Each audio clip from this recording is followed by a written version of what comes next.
Yes, good afternoon, everyone. Am I audible to everyone? Yes, sir. Yes, sir. Okay.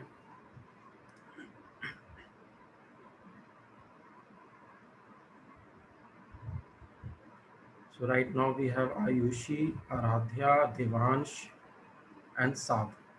Okay. So set theory chapter जो था वो तो over हो गया है. अब हम लोग जो चैप्टर स्टार्ट करेंगे वो है relations and functions. Class 11th में भी फंक्शंस है और क्लास 12th में भी फंक्शंस है, लेकिन दोनों में कंटेंट अलग है. क्लास 11th का रिलेशन एंड फंक्शन हम लोग पहले करेंगे. जब क्लास 12th में जाएंगे तो वहाँ भी पहला चैप्टर रिलेशन एंड फंक्शन है, उसको करेंगे.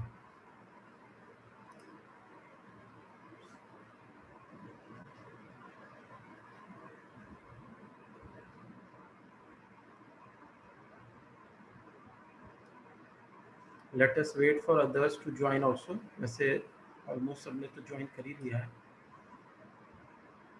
एक दो स्टूडेंट अभी बचे हुए हैं ज्वाइन करने के लिए.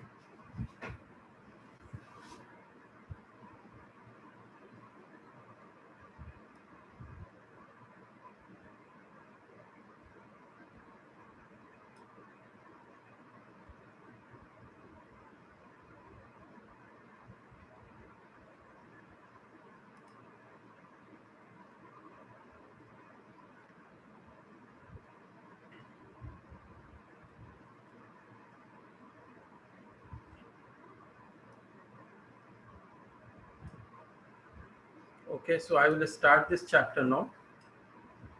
This chapter is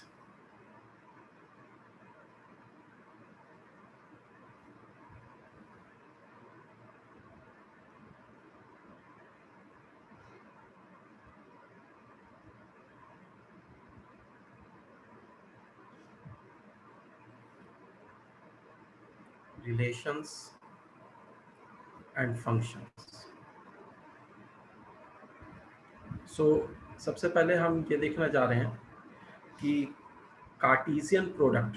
first thing is actually Cartesian product of two sets.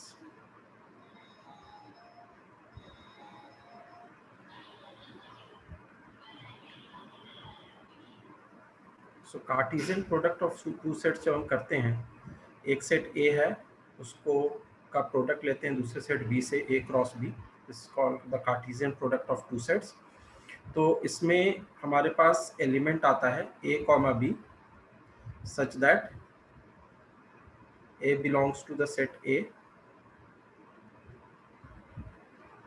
and B belongs to the set B.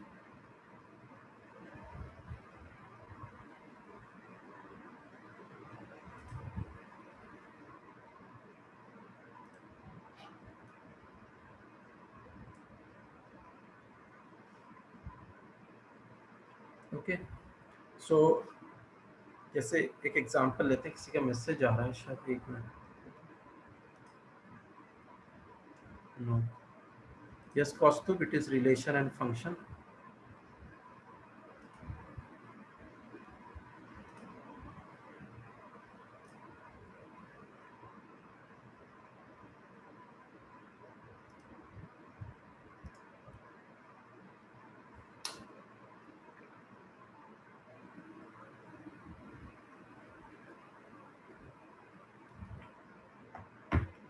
Basically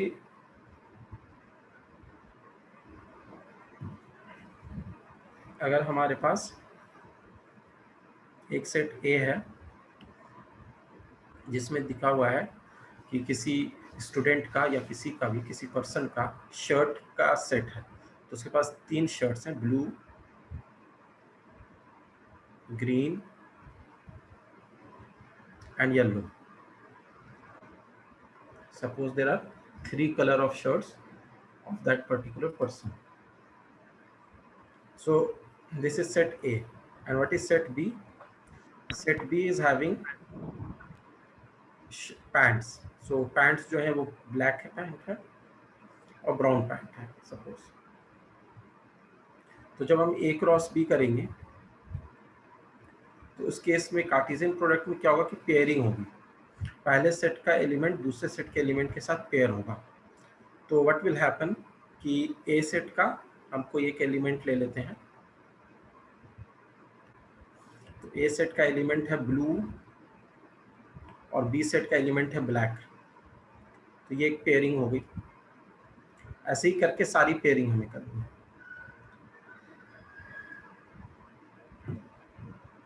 then we have blue and brown, right?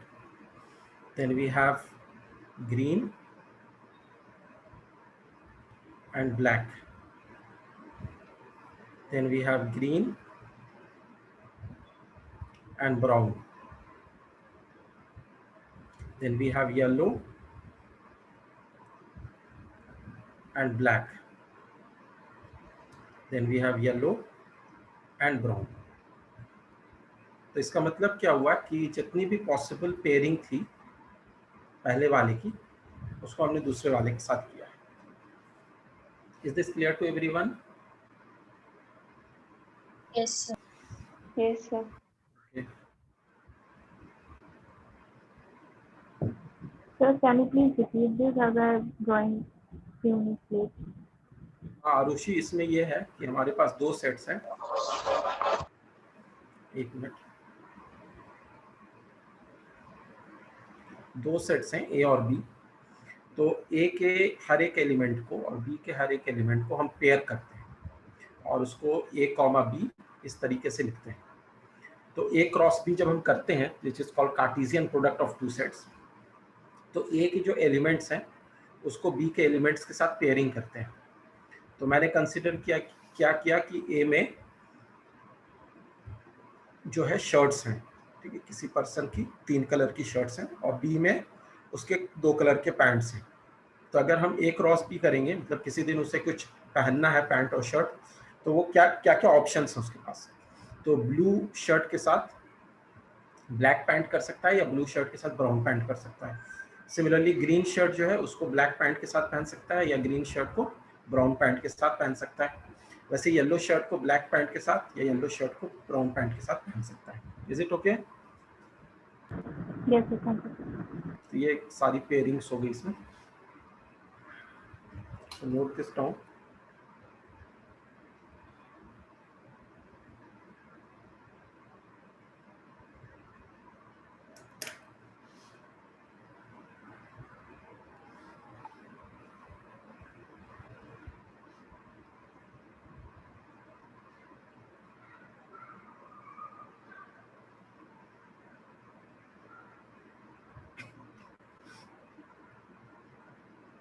So basically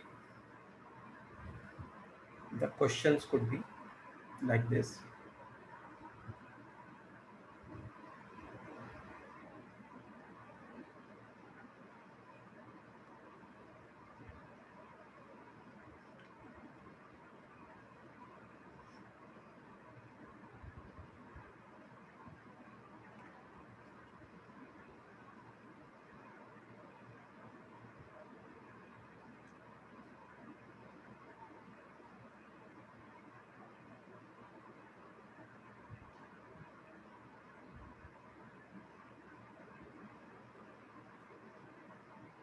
अच्छा, इस बात का भी इसमें हमें ध्यान रखना होता है कि ये जो दोनों सेट्स है ना, वो दोनों सेट्स नॉन एम्प्टी सेट्स हैं। इसका ध्यान जरूर रखना। बोथ सेट्स ए और B are non empty sets. तो ये एक इम्पॉर्टेंट पार्ट है इसका। अगर कोई भी एम्प्टी सेट है तो फिर कार्टेशियन प्रोडक्ट नहीं ले सकते, क्योंकि उसमें कोई एलिमेंट ही नहीं रहेगा, तो कैसे लेंगे Cartesian product. Some other points which are noteworthy, वो मैं अभी बताता हूँ तुम्हें। I am clearing this.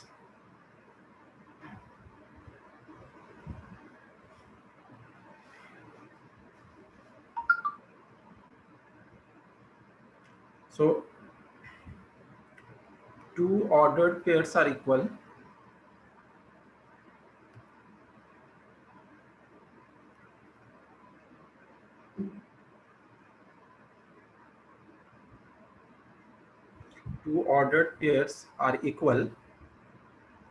right? If the corresponding first elements, if and only if, मतलब both wise, the first elements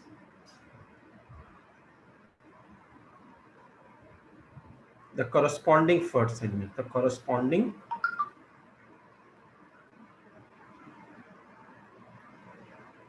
first elements are equal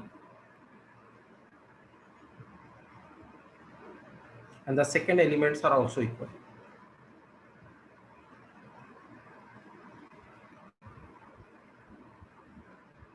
So what do we mean by this? इसका क्या मतलब हुआ? तो इसका मतलब ये हुआ कि अगर हम मान लेते हैं कि हमारे पास एक पेयर है x, 3 and we are saying that this is equal to y plus 2, x suppose, तो ये दोनों ऑर्डर्ड पेयर को अगर हम इक्वल कह रहे हैं, if we are saying that these two ordered pairs are actually equal, this is the sign of equality. तो ये कब पॉसिबल होगा? जब corresponding first elements equal होंगे, मतलब x will be equal to y plus 2 और corresponding second element भी equal होगा, 3 is equal to x.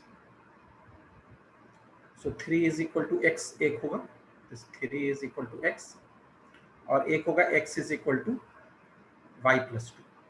तो इससे क्या क्या x और y की वैल्यू हम निकाल सकते हैं? x की वैल्यू तो 3 दिख ही रही है हमें और उससे y की वैल्यू भी निकाल सकते हैं. अगर x की वैल्यू 3 पुट करेंगे तो y की वैल्यू 1 आ जाएगी. So we'll say that x is equal to 3 and y is equal to 1. For that particular case, these two ordered pairs are equal. दूसरा जो पॉइंट है यहाँ पर नोटवर्दी, वो क्या है वो भी देख लो. If number of elements in the set A is equal to P, ठीक है, जिसको हम ऑर्डर ऑफ द सेट या कार्डिनलिटी ऑफ द सेट भी कहते हैं, number of the set elements in the set B is Q, then how many elements are there in A cross B? Can anyone tell me how many number of elements in A cross B will be there?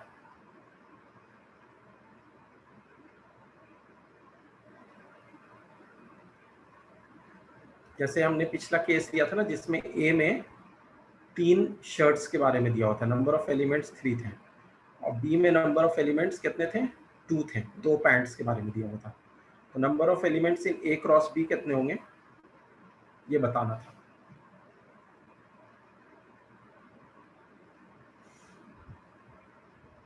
तो कितने आए थे? याद है? 6 आए थे. That is 3 into 2,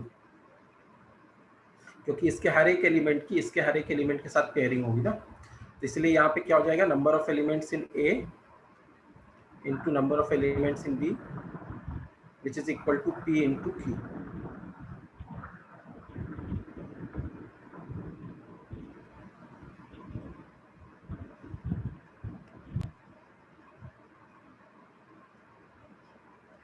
Ayushi 0 नहीं होगा, तुमने 0 मैसेज किया है, that is wrong.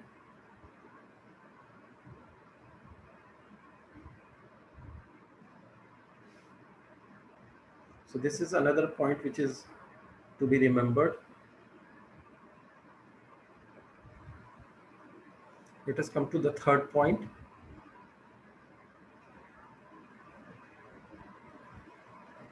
Third point says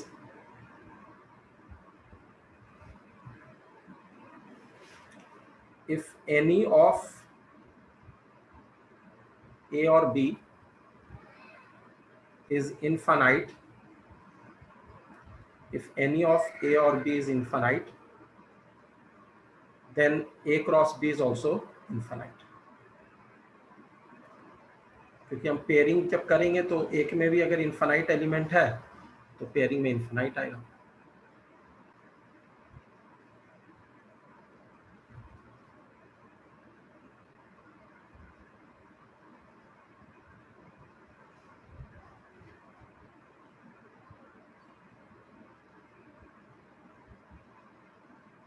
इसी तरीके से जैसा भी हमने पेयर के बारे में पढ़ा है, हो सकता है कि हम 3 का भी कार्टेशियन प्रोडक्ट ले लें, 2 की जगह 3 का ले लें.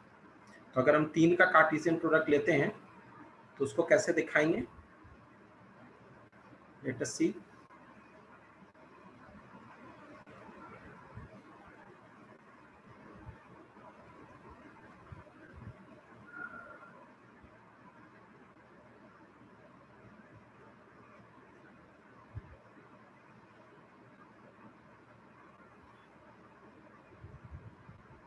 सो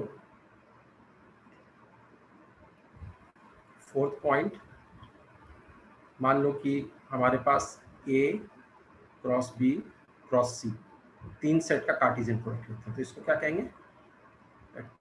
P, Q, R such that P belongs to A, Q belongs to B and R belongs to C.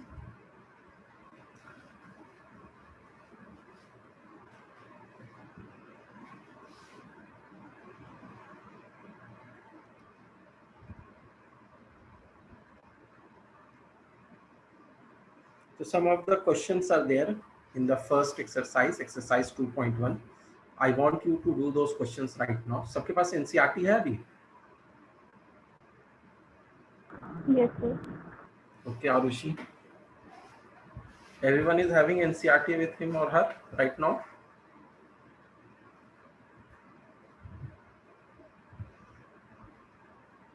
So, Yes. okay. So the question here is, which I want you to do from the first exercise 2.1.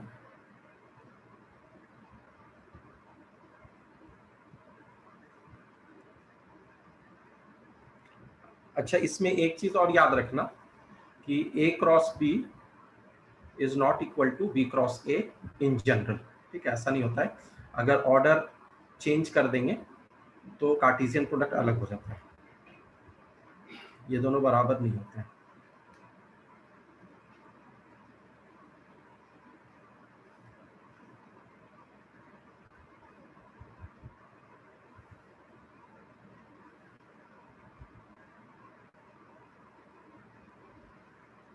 So few questions which you have to do right now is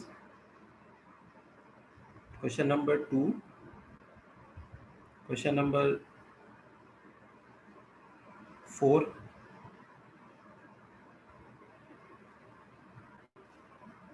4 के 3 parts हैं, तीनों करने हैं।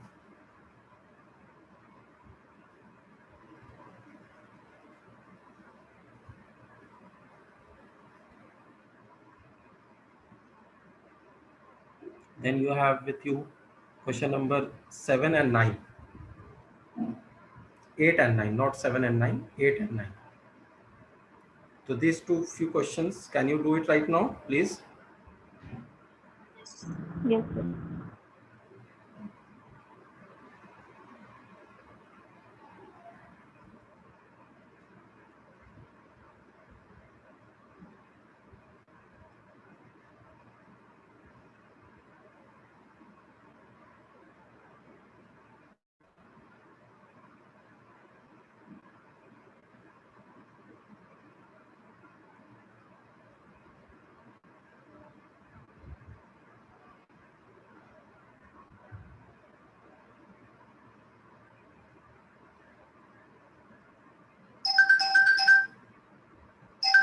एक minute, मेरी एक call आ रही है, उसके बाद मैं क्लास में, जब तक क्वेश्चन करना।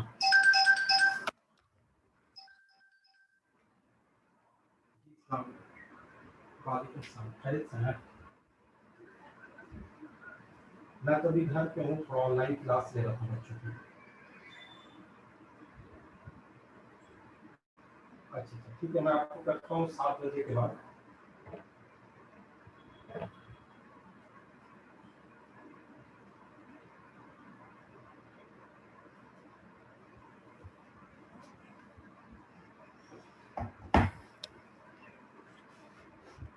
यस, कर रहे हो तुम लोग ये question? Yes, sir.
So if we talk about question number 2,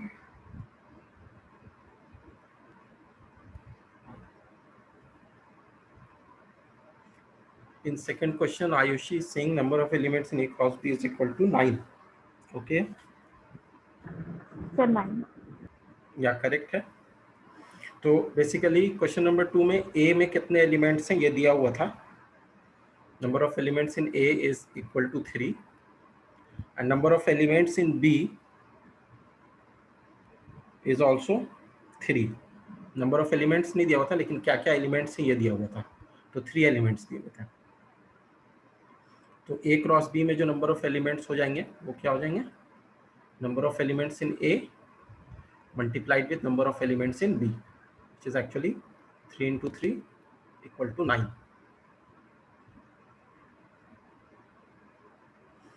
Aaradhya ने फोर्थ का आंसर दिया फॉल्स. आराध्या, इसमें 3 पार्ट है, सबका अलग अलग आंसर होगा. So first one it is false and rest 2 are true. Rest 2 are true. Okay, let us see.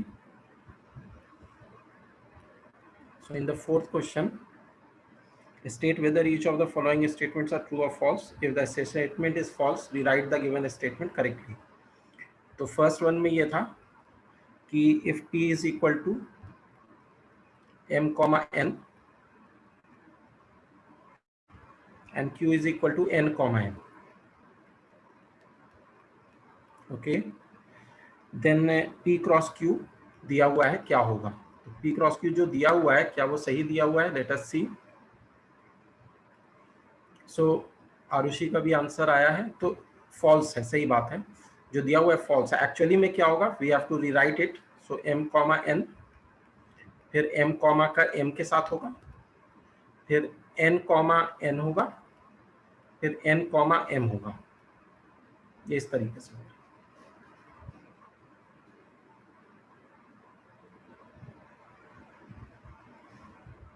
जो गिवन था दैट वाज रॉन्ग, उसमें 2 ही दिया हुआ था, हालांकि 4 होना चाहिए. Second part, let us see. True कह रहे हैं सारे लोग. Let us check.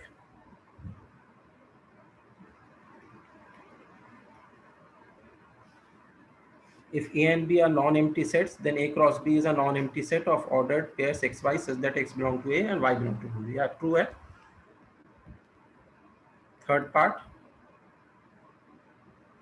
if A is 1 2, B is 3 4, then A intersection B A cross B intersection phi.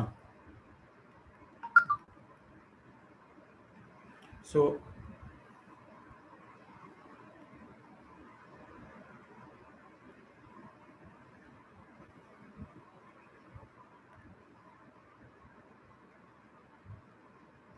this will be A cross B intersection phi. क्या होगा, phi होगा.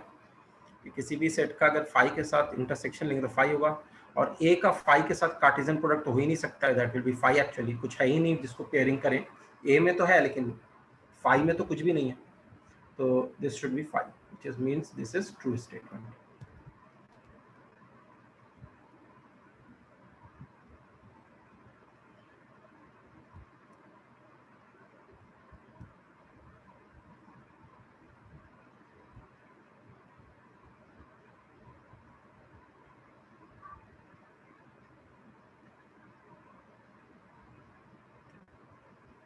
Now there is question 8 and question 9 which you have to do.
एक बात ध्यान रखना कि question number 8 में जो बोल रहा है उसकी थ्योरी पार्ट ये होगी कि अगर कोई भी सेट ए में मान लो p एलिमेंट्स हैं, कोई भी सेट बी में मान लो q एलिमेंट्स हैं, तो हमें इतना तो पता है कि ए क्रॉस बी में कितने एलिमेंट्स होंगे, ए क्रॉस बी में होंगे p इंटू क्यू।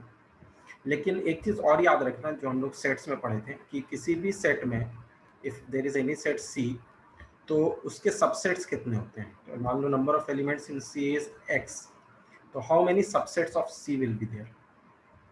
ठीक है, तो याद होगा how many subsets of C will be there is actually 2 to the power x, ये होगा ना।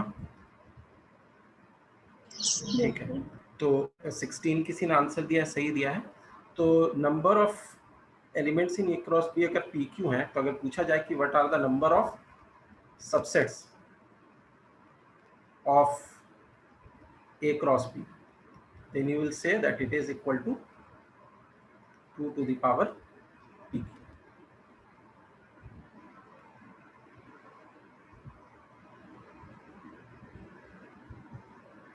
तो जैसा कि क्वेश्चन में दिया हुआ था कि A में कितने एलिमेंट्स हैं, A में जो है वो 2 एलिमेंट्स हैं 1 and 2, और B में कितने एलिमेंट्स हैं, B में 2 एलिमेंट्स हैं 3 and 4।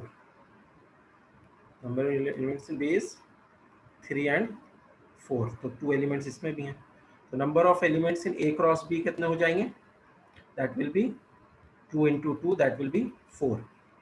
तो उस केस में जब नंबर ऑफ सबसेट्स लिखोगे, नंबर ऑफ सबसेट्स, तो वो हो जाएगा 2 to the power 4, that will be 16।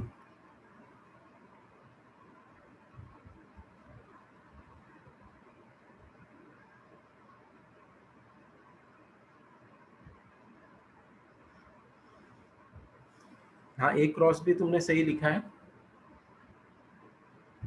Ayushi और आरुषि दोनों ने ए क्रॉस बी भी सही लिखा है, उसके कितने सबसेट्स हैं ये भी सही लिखा है, देवांश ने भी सही लिखा है।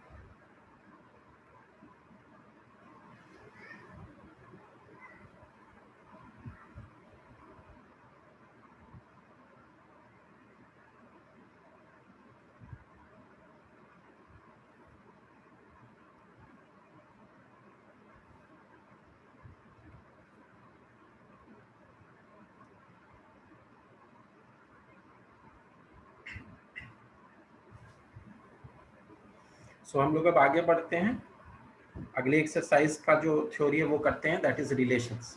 ठीक है,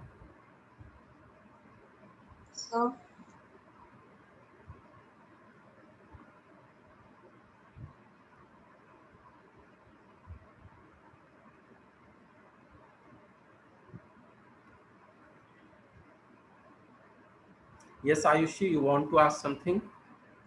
सर एक बार क्वेश्चन 9 बता दीजिए।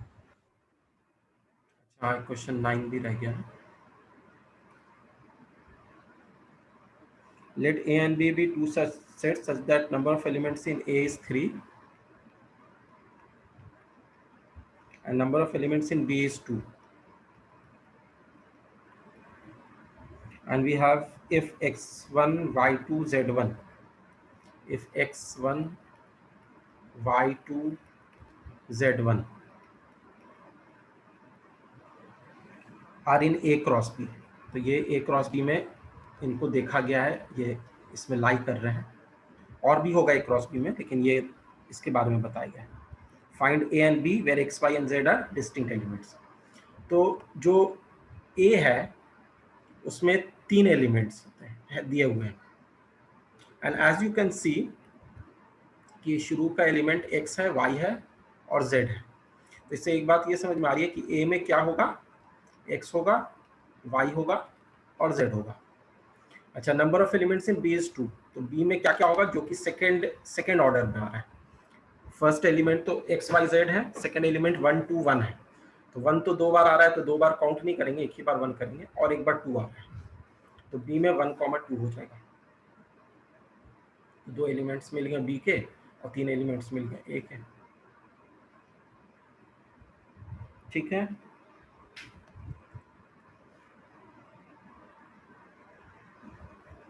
Yes sir.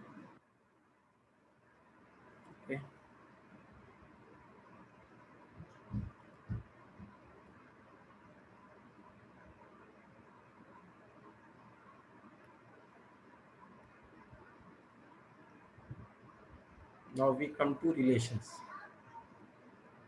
So in relations, basically one thing we have to understand that, जैसे कि मान लो कि हम एक सेट A ले रहे हैं और एक सेट B ले रहे हैं, और इस सेट में मान लो एलिमेंट है x y z, इसमें एलिमेंट है 1 2।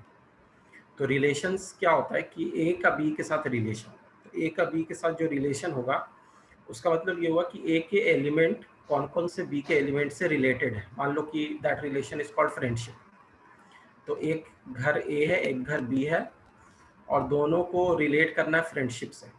तो X मान लो कि 1 का फ्रेंड है लेकिन 2 का नहीं है, Y 2 का फ्रेंड है, और Z हो सकता है कि 1 और 2 दोनों का फ्रेंड हो। तो this is a relationship called friendship. ठीक है, तो इसमें क्या हो रहा है कि तुम जब इस रिलेशन को लिखोगे R, तो इसमें क्या एलिमेंट्स आएंगे, x, 1, y, 2, z, 1, z, 2, बस ये एलिमेंट्स आएंगे, इसके अलावा और नहीं आएंगे। लेकिन अगर तुम कार्टेशियन प्रोडक्ट लेते A क्रॉस B का, तो तुम्हारे पास 6 होते हैं, x का 1 के साथ, x का 2 के साथ, y का 1 के साथ, y का 2 के साथ, z का 1 के साथ, z का 2 के साथ। लेकिन यहाँ पे 4 ही हैं। मतलब ये कि रिलेशन जो होता है वो A क्रॉस B का सबसेट होता है अंडर सम कंडीशन।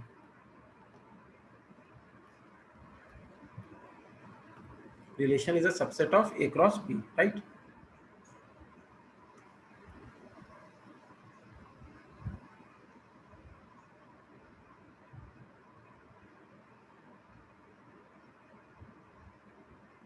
और सेकेंड सेट में जो भी एलिमेंट्स पाए जाते हैं उनको हम कहते हैं इमेजेस। जो जो रिलेशन में आ रहे हैं, इमेजेस ऑफ द रिलेशन।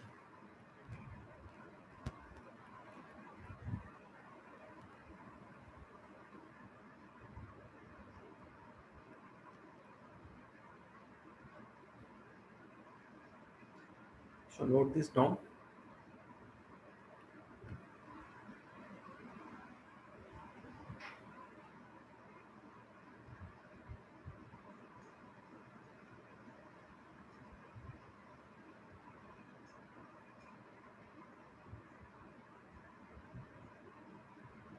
तीन टर्म्स अच्छे से समझ लेना यहाँ पे। एक टर्म होता है डोमेन ऑफ अ रिलेशन, एक होता है रेंज ऑफ अ रिलेशन, और एक होता है कोडोमेन ऑफ अ रिलेशन।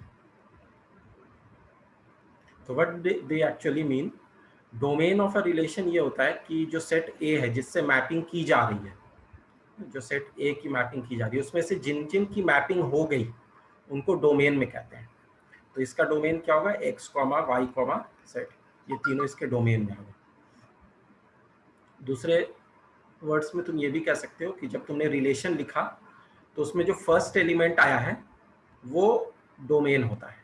तो x, y और z 2 बार आया तो 2 बार नहीं लिखेंगे, एक ही बार लिखेंगे, तो वो डोमेन होता है। रेंज क्या होता है, रेंज जो होता है जो बी सेट में जिसकी मैपिंग जिसमें मैपिंग की गई है, तो 1 और 2 ये रेंज हो गया। और कोडोमेन क्या होता है, तो कोडोमेन पूरे सेट बी को कहते हैं, whole set B is called codomain.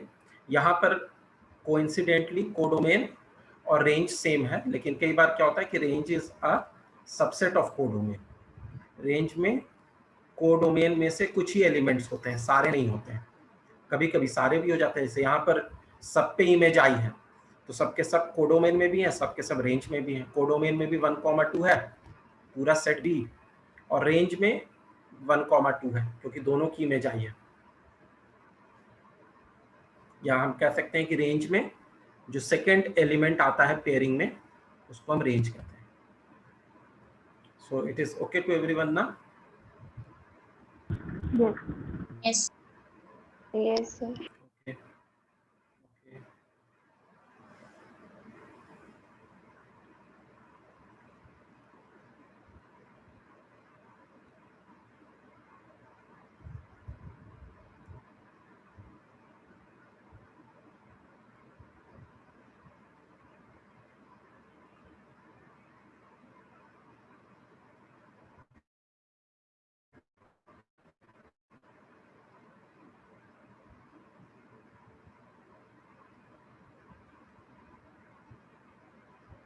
So before doing the question of exercise, I want you to do example number from NCERT only. First two examples. Example 7, 8 and 9. Three examples are there before exercise 2.2.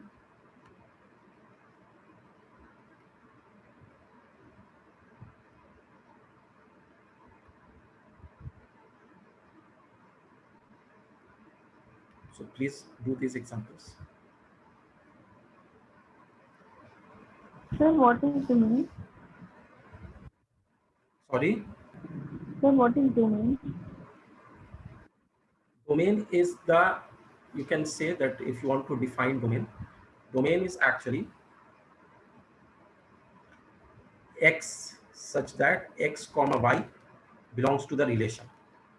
तो जो पहला element होता है relation में वो domain में lie करता है, x y z all this first elements जिसकी मैपिंग होती है. And sir, codomain means all the elements of set B. हाँ, codomain is all the elements of set B and range is actually those elements of set B which are getting mapped. Okay, thank you, sir.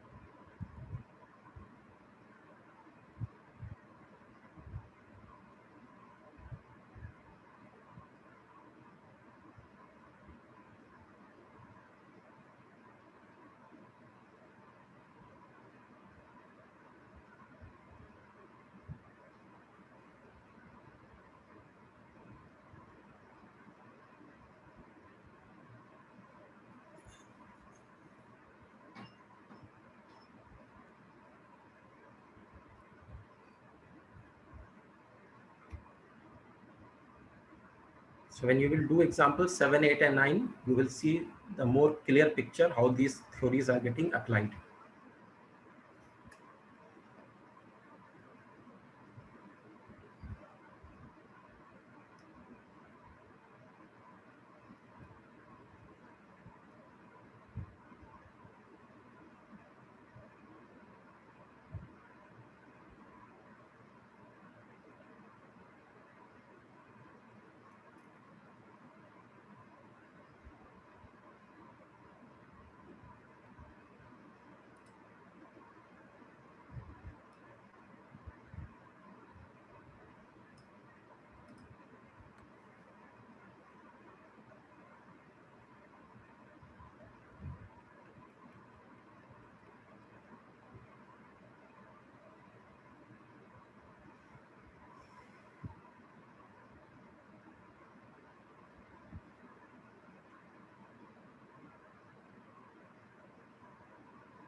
Any difficulty in any example?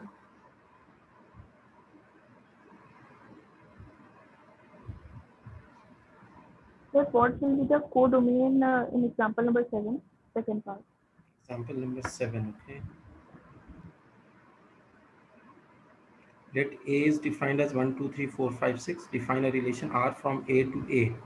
तो relation कहाँ से कहाँ define कर रहे हैं हम लोग? Relation is defined from A to A. तो ये जो पूरा A है, दिस इज अनदर सेट जिस पे मैपिंग हो रही है, ये पूरा कोडोमेन हो जाएगा. तो codomain will be all the elements of the set A, which is actually 1 2 3 4 5 6.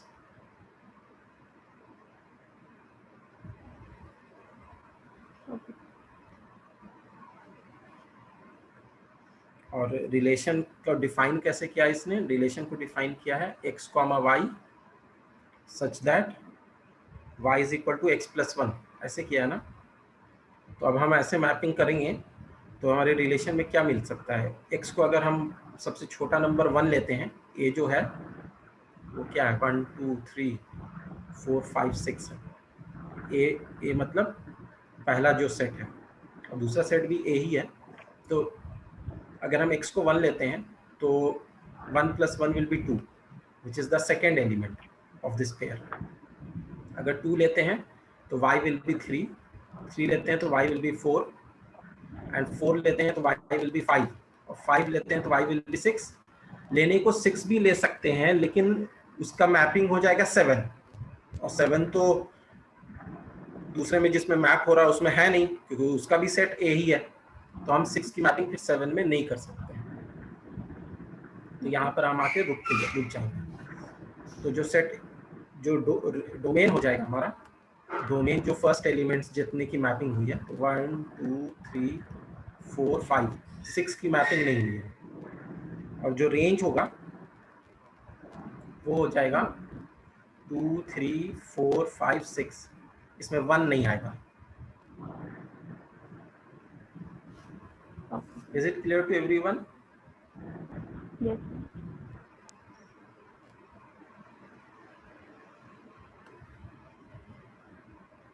तो कोडोमेन तुम देख सकती हो कि 1 से लेकर 6 तक सारे एलिमेंट्स हैं, लेकिन रेंज में 2 से 6 तक है, 1 नहीं है. तो ऐसा हो सकता है कि रेंज में कुछ एलिमेंट्स कोडोमेन के नहीं भी हो.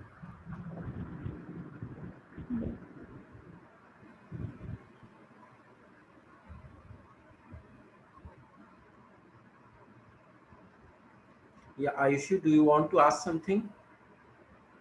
Please tell example 8 first part. Example 8 first part. Okay.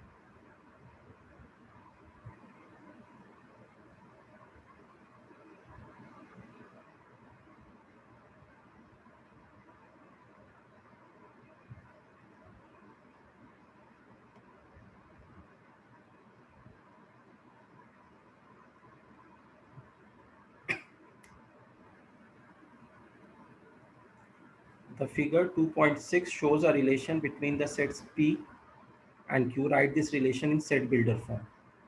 Okay, तो set builder form में इस relation को लिखना है, मतलब rule method से. तो तुम देख सकते हो कि 9 की मैपिंग किस में की गई है? -3 में और 3 में. 4 की मैपिंग 2 और -2 में की गई है. 25 की मैपिंग 5 और -5 में की गई है. तो इससे तुम्हें क्या पैटर्न दिख रहा है? What do you observe?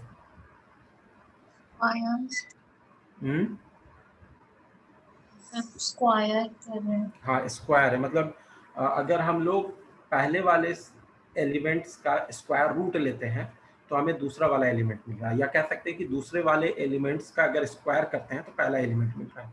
तो पहला एलिमेंट को हम x से दिखाते हैं, तो हम कहेंगे कि this relation is actually x, y such that y square is equal to x, right. और क्या लिख सकते हैं?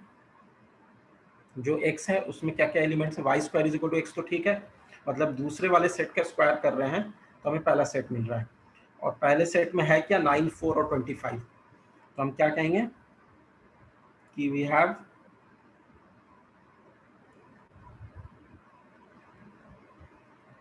पहले सेट भी हमें डिफाइन करना पड़ेगा.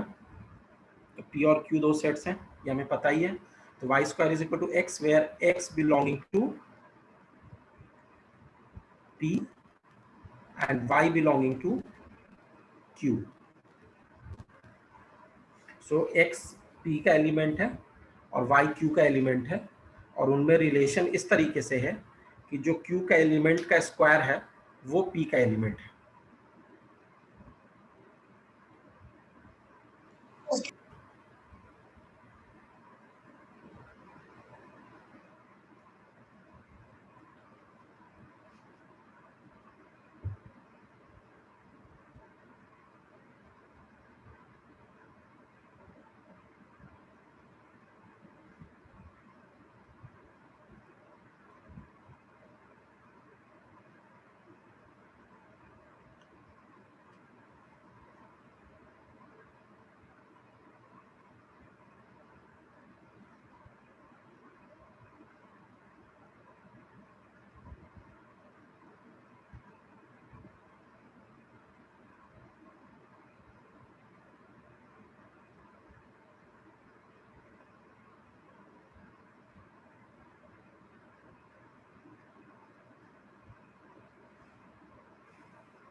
So done.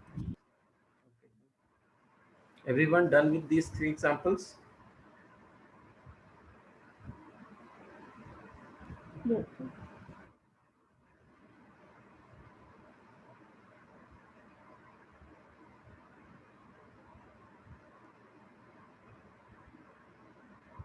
So let us come to few questions from exercise.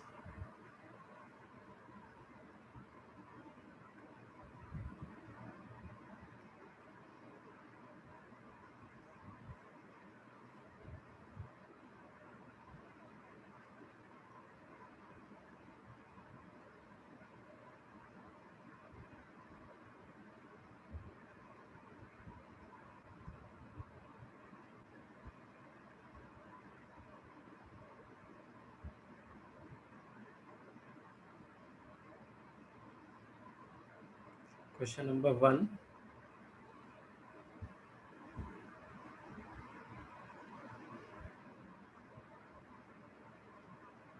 Three, 5,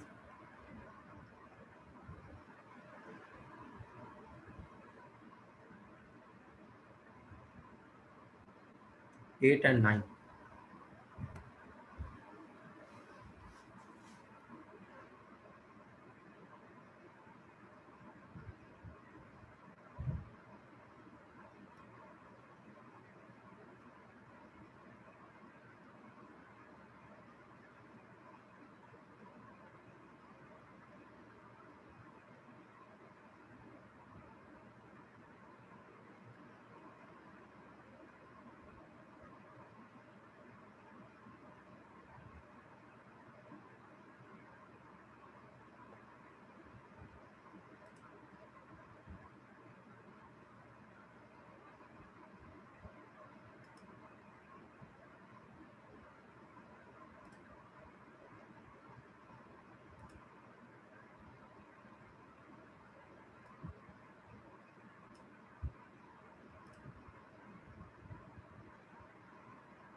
Question number 1 सबने कर लिया होगा try. Let us discuss that. A is having elements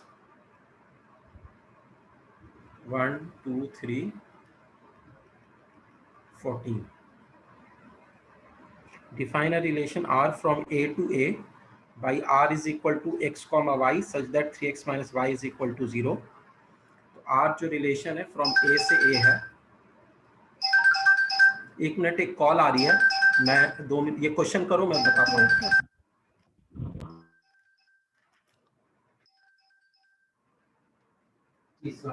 हाँ हेलो. मैनेजर से बात किया था, वो पूरा फॉर्म वगैरह दिए थे, वो भी वो बोले थे कि सक्सेशन सर्टिफिकेट भी चाहिए होगा।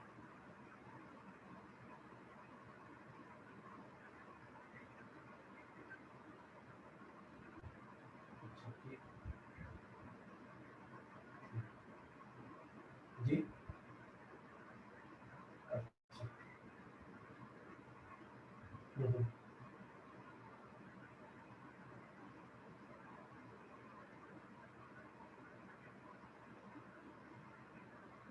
हम्म, हम्म,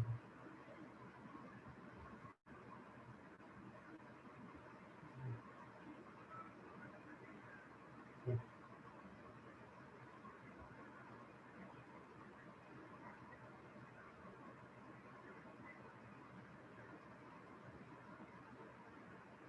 हम्म, हम्म, जी, हम्म, हम्म,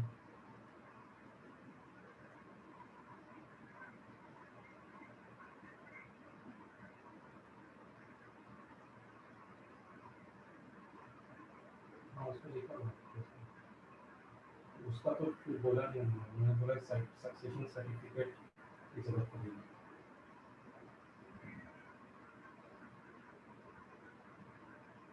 हम्म,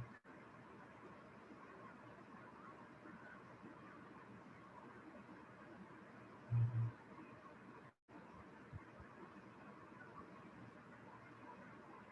हाँ एक है जानने वाले हैं, उनसे मैंने पूछा है, वो बोले करा देंगे, उनसे मिलता हूँ मैं शाम को, वो वकील है, उनका नाम है हाशमी साहब है, मेरी बिल्डिंग में रहते हैं। सिविल में ही नहीं पता मुझे, लेकिन साकेत में। जी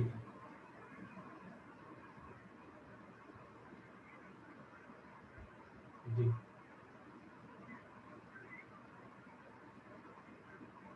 हम्म,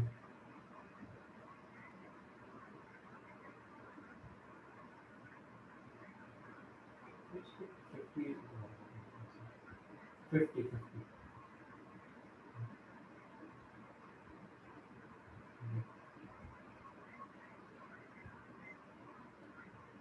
जी ठीक है। हम्म, जी जी।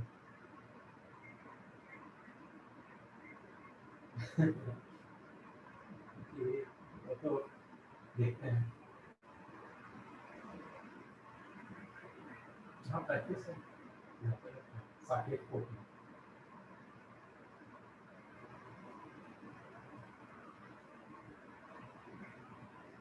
ठीक है।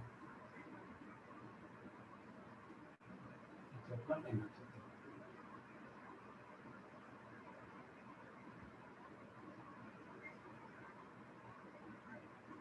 हम्म,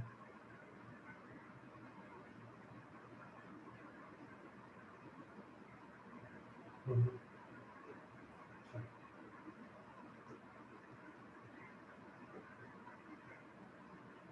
जी, हम्म,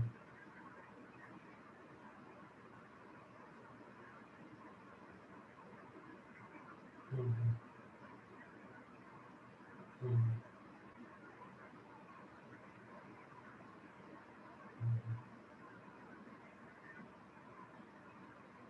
हम्म,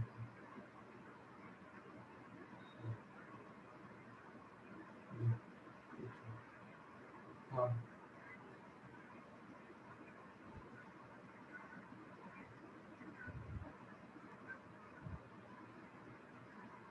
हम्म, हाँ जी जी। हम्म,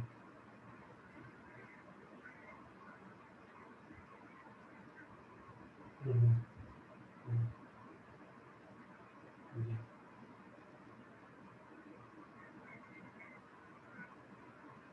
जी जी। हम्म,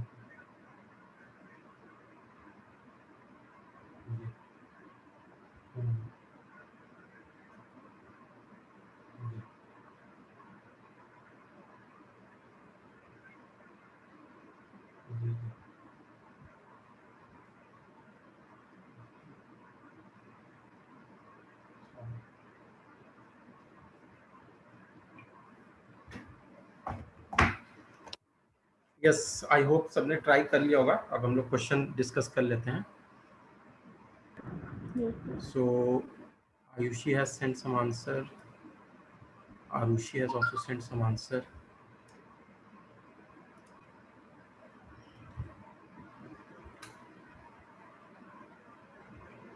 So question number 1 में 3x minus Y equal to 0 है। x y दोनों a को बिलोंग कर रहे हैं, तो 3x minus Y equal to 0 अगर है तो इसका मतलब क्या हो गया, 3x is equal to Y.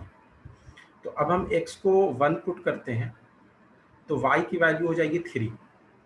ठीक है, 1 को 3 टाइम्स है, 2 पुट करेंगे तो y की वैल्यू 6 हो जाएगी, 3 पुट करेंगे तो y की वैल्यू 9 हो जाएगी, 4 पुट करेंगे तो y की वैल्यू 12 हो जाएगी। 5 नहीं पुट कर सकते हैं क्योंकि उस केस में y की वैल्यू 15 हो जाएगी और 15 ए सेट में है नहीं, 14 तक ही ए सेट में है। तो हमें ये देखने को मिल रहा है कि ये जो रिलेशन है इसमें जो एलिमेंट्स मिल रहे हैं हमें वो ये एलिमेंट्स मिल रहे हैं। ठीक है, रिलेशन में जो हमारे पास एलिमेंट्स आ रहे हैं वो आ रहे हैं 1,3, 2,6, 3,9 एंड 4,12। ये सारे एलिमेंट्स आ रहे हैं रिलेशन में। और इसमें जो है डोमेन अगर हम देखें तो डोमेन में 1, 2, 3 और 4 है। और अगर हम रेंज देखें तो रेंज में हमारे पास 3, 6, 9 और 12 है। और अगर हम कोडोमेन देखें तो कोडोमेन में पूरा ए सेट होगा। This A set is in the codomain, जो कि 1 से लेके 14 तक के एलिमेंट्स हैं।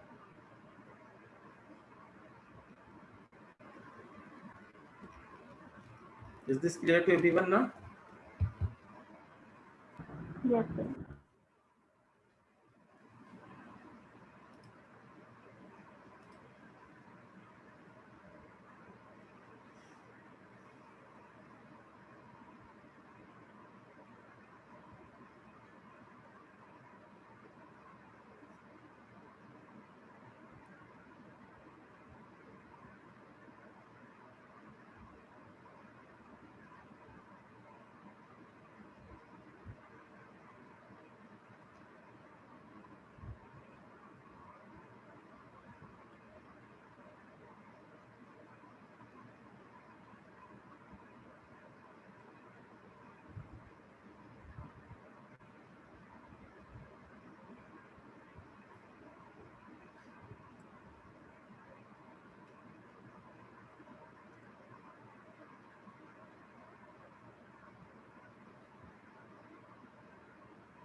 थर्ड क्वेश्चन पे आते हैं।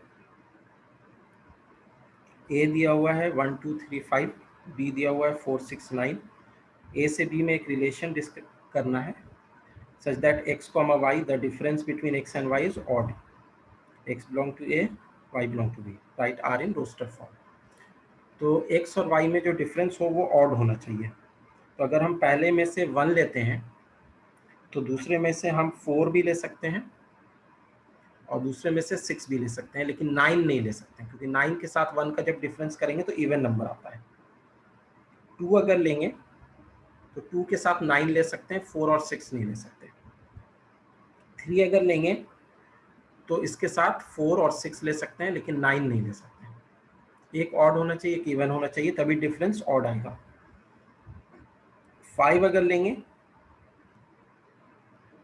तो 5 के साथ भी 4 और 6, 9 नहीं ले सकते। ये बेसिकली रिलेशन में लाई करेगा। Yes.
इसके बाद क्वेश्चन नंबर 5 डिस्कस करना है।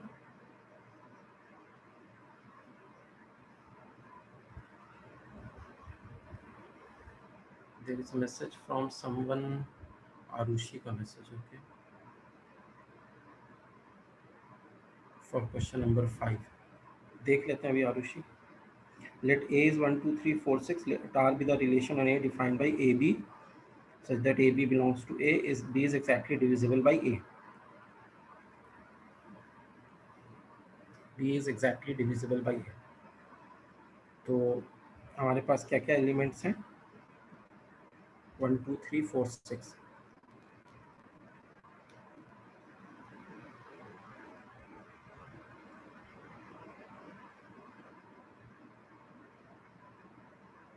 तो B is exactly divisible by A, अगर B को हम लेते हैं 1 तो वो 1 से डिविजिबल है। अगर हम B को 2 लेते हैं तो वो 1 से भी डिविजिबल है और 2 से भी डिविजिबल है। अगर हम B को 3 लेते हैं तो वो 1 से डिविजिबल है और 3 से डिविजिबल है। अगर हम B को 4 लेते हैं तो 1 से डिविजिबल है, 2 से डिविजिबल है और 4 से अपने आप से डिविजिबल है। और अगर 6 लेते हैं तो 1 से डिविजिबल है, 2 से डिविजिबल है, 3 से डिविजिबल है और अपने आप मतलब 6 से भी डिविजिबल है, 4 से डिविजिबल नहीं है। तो इसको जब रोस्टर फॉर्म में लिखेंगे तो ये सारे एलिमेंट्स आ रहे हैं इसमें। These elements are there 1 2 3 4 5 6 7 8 9 10 11 12 elements are there. तो पहले हम सेकेंड एलिमेंट लिख देते हैं, फिर ये देखते हैं कि सेकेंड एलिमेंट किस किस से डिविजिबल है, फिर उन सब के साथ पेयरिंग कर देते हैं। Is it okay? फिर इसमें से इसका डोमेन और रेंज निकालना है। तो डोमेन और रेंज तो तुम निकाल ही सकते हो। फर्स्ट एलिमेंट्स की लिस्ट जो होगी हर पेयर में वो डोमेन की लिस्ट देगा, और जो सेकेंड एलिमेंट की लिस्ट होगी हर पेयर में वो रेंज की लिस्ट देगा।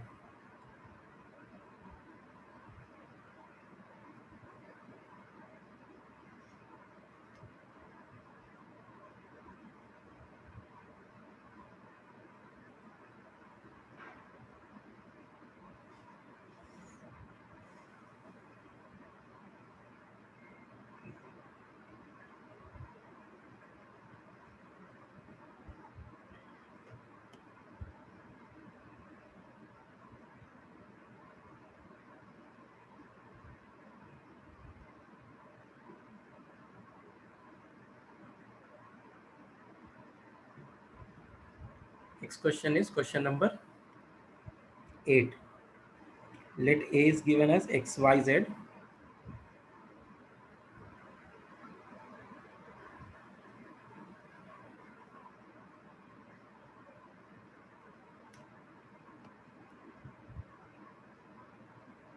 And B is given as 1, 2.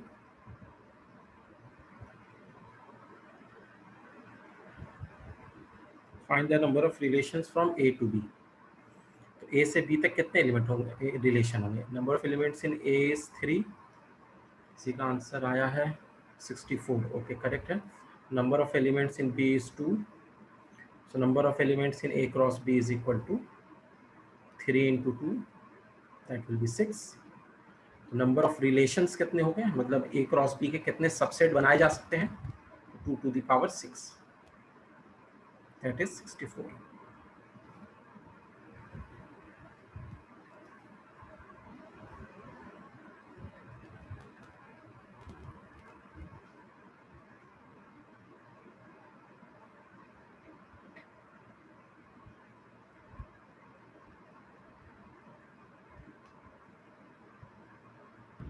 The ninth question is not clear. 9th question बता दूं?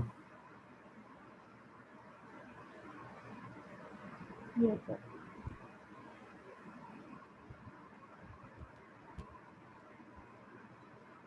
Let R be the relation on Z defined by R is equal to A comma B. A, B both belongs to integers. Z मतलब integers. A minus B is an integer. Find the domain and range of R. तो कोई भी दो integer का जो difference होता है वो इंटीजर ही होता है, ठीक है। तो a minus B is an integer, तो वो तो होगा ही होगा। तो सिंपल सी ये बात है कि तुम ए सेट में कोई भी एलिमेंट ले लो, कोई भी इंटीजर ले लो, और बी सेट में कोई भी इंटीजर ले लो, तो दोनों का जो डिफरेंस होगा वो इंटीजर ही होगा। तो you can say that domain is actually, domain पूछ रहा है और रेंज पूछ रहा है, तो domain can be any integer dot dot dot -3 -2 -1 0 1 2 3 dot dot dot, and जो रेंज है that can also be any integer।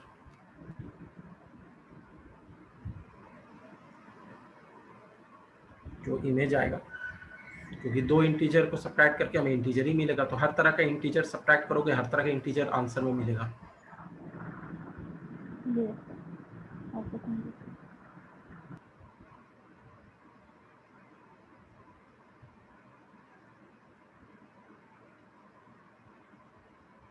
Is it clear to everyone?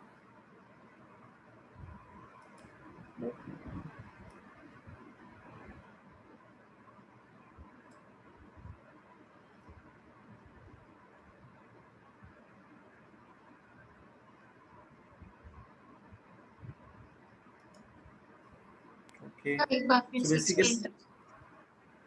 क्या Ayushi? Can you please explain once again?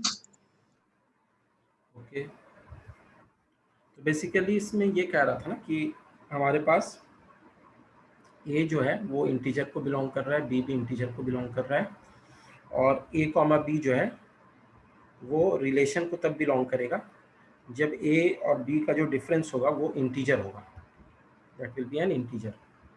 तो basically अगर हम कोई भी integer ले लें, एनी इंटीजर, और उसको दूसरे इंटीजर से सब्ट्रैक्ट करते हैं, मान लो एक इंटीजर i1 है, दूसरा इंटीजर i2 है, तो रिजल्ट में हमें क्या मिलता है? इंटीजर ही मिलता है हमेशा। Yes, sir. तो डोमेन में तुम कोई भी इंटीजर ले सकती हो, और रेंज मतलब जो आउटपुट मिलेगा दो इंटीजर को सब्ट्रैक्ट करके वो कोई भी इंटीजर मिल सकता है। तो this will also be any integer, ठीक है। कोई भी वैल्यू तुम लोगी इंटीजर में से, किसी भी दो को सब्ट्रैक्ट करके वो वैल्यू मिल सकती है। Okay, sir.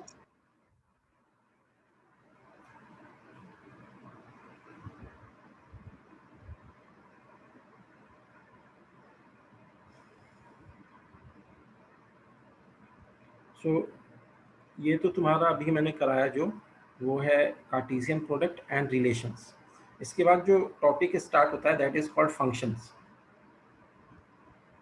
बट मैं फंक्शंस आज टच नहीं करना चाह रहा हूँ, वो एक न्यू टॉपिक हो जाएगा।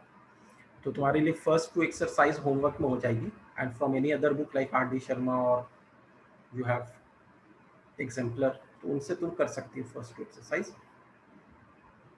सो exercise number 1 and exercise number 2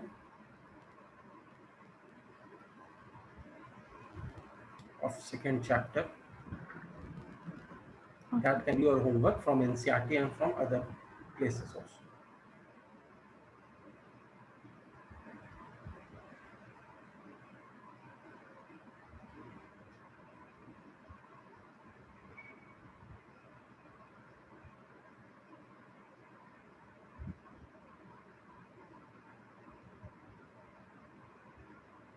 तो आज थोड़ी सी छोटी क्लास मैं ले रहा हूँ, 1.25 घंटे की क्लास होगा ये, तो 15 मिनट हमारे पास अभी और है। कोई डाउट है तो पूछ सकती हूँ। Sir. Sir. हाँ बोलो आयुषी।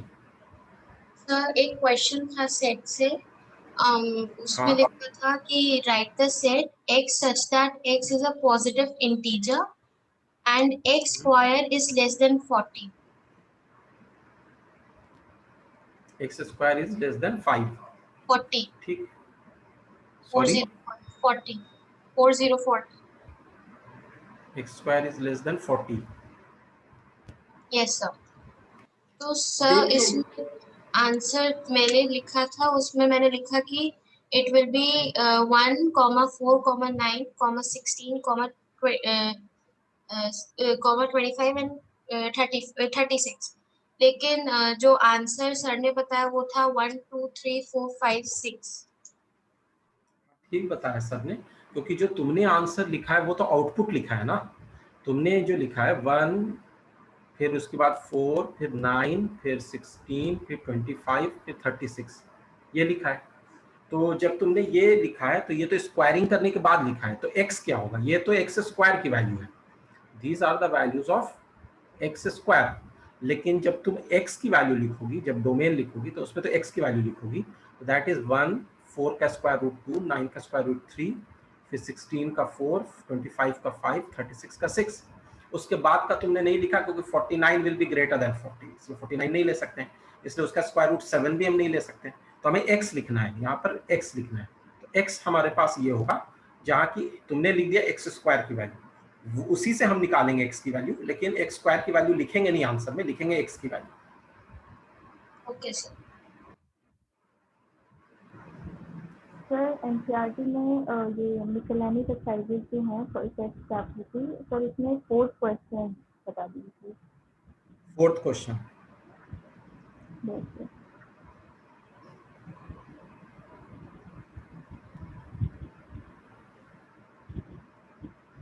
देखो ये जो क्वेश्चन है ना, ये लॉजिकल क्वेश्चंस हैं। तो इन क्वेश्चंस, ये क्वेश्चन अब सिलेबस में है नहीं, लॉजिकल क्वेश्चंस अब सिलेबस से हट गए हैं, इसलिए अभी इसको करने की ज़रूरत नहीं है। ये जो क्वेश्चन नंबर 4 है, 3 है, क्वेश्चन नंबर 5 है, ये जो कुछ क्वेश्चंस है ना 3, 4, 5, ये जो है तुम्हारे सिलेबस में अब नहीं है, ये हटा दिए गए हैं, इन पे क्वेश्चन नहीं आएगा। ओके फिर ऐसे ही थोड़े से और आगे जाके 10th क्वेश्चन है, फिर 10th क्वेश्चन भी नहीं है। जो प्रॉपर्टी पे बेस्ड है वो तो ठीक है, लेकिन जो लॉजिकल क्वेश्चन है ना वो नहीं है, वो हटा दिए गए।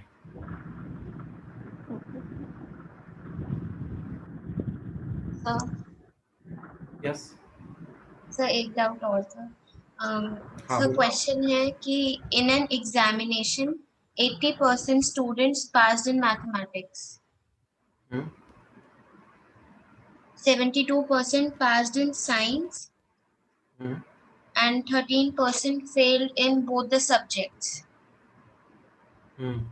If 312 students passed in both the subjects, find the total number of students who appeared in the examination. ठीक है, तो पहले परसेंटेज के टर्म में हम निकाल लेते हैं कि कितने पास हुए। ठीक है, तो number of students who have passed, pass करने का कंडीशन ये भी होगा ना कि दोनों में पास हुए हों कि एक में पास हुए हैं। कुछ लिखा हुआ है, दोनों में पास होंगे ऑब्वियसली। तो m इंटरसेक्शन s निकालना है, मैथ और साइंस दोनों का इंटरसेक्शन निकालना है। तो अगर हम मैथ और साइंस दोनों का इंटरसेक्शन निकालते हैं m इंटरसेक्शन s, तो इसकी वैल्यू हम कैसे निकालेंगे? यहाँ पर फेल्ड बोथ जो है उसमें क्या होगा कि m complement intersection s complement हो जाएगा। मैथ में भी fail as well as science में भी फेल, तो m complement intersection s complement. अब क्या है कि number of elements in m complement intersection s complement को तुम लिख सकती हो number of elements in m union s का complement by De Morgan's law. इसको लिख सकते हैं, अगर हम परसेंटेज की बात कर रहे हैं तो 100 minus number of elements in m union s, और ये तुम्हें दिया हुआ है 13%। तो number of elements in m union s कितने हो जाएंगे? 100 माइनस 13 दैट इज 87। तो 87 ये हैं जो ईदर में पास किए हैं, या तो मैथ में या साइंस में या दोनों में पास किए हैं। और n of m intersection s जब तुम निकालोगी यहाँ पर, तो that will be n of m plus n of s minus n of m union s, जो एडिशन लॉ है हमारे पास उससे। तो n of m will be 80, n of s will be 72 and n of m union s is 87, जो अभी हमने निकाला है। तो ये हो जाएगा फाइनली 80 माइनस 87 हो गया -7, 65 हो जाएगा। तो m इंटरसेक्शन s जो दोनों में पास किए हैं वो 65% है। ठीक है, अब इससे हम ये निकालना चाहते हैं कि कितने टोटल है। तो एक्चुअली जो 312 है वो 65 इंटू x बाई 100 है। ठीक है, क्योंकि x is the total number, तो टोटल नंबर का परसेंटेज 65% है। सो अब इससे तुम निकाल सकती हो x की वैल्यू जो होगी वो 312 इंटू 100 बाई 65 होगी। Okay, तो इसकी वैल्यू कितनी आएगी अगर तुम कैलकुलेट करोगे? ये तो हो जाएगा 520 टाइम्स और ये आ जाएगा 513 टाइम्स, और 13 से ये कैंसिल अगर करते हैं तो 13 टू 26 और बच गया 52। सो 13 4 52, तो 24 into 20, finally answer would become 480। Is this the okay. Answer? Yes.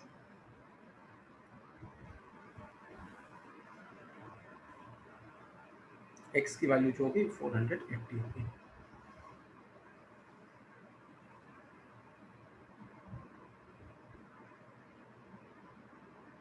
अच्छा क्वेश्चन है, इसको नोट कर लो।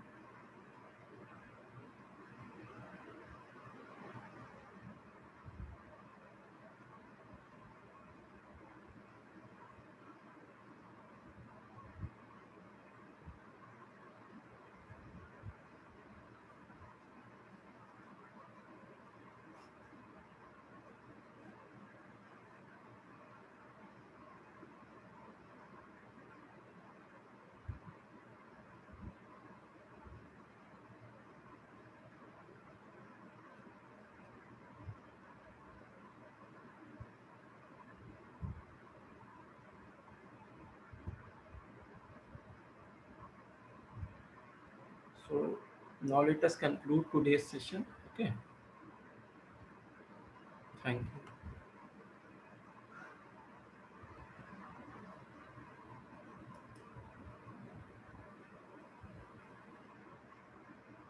Thank you, everyone. Thank you, sir. Thank you, sir.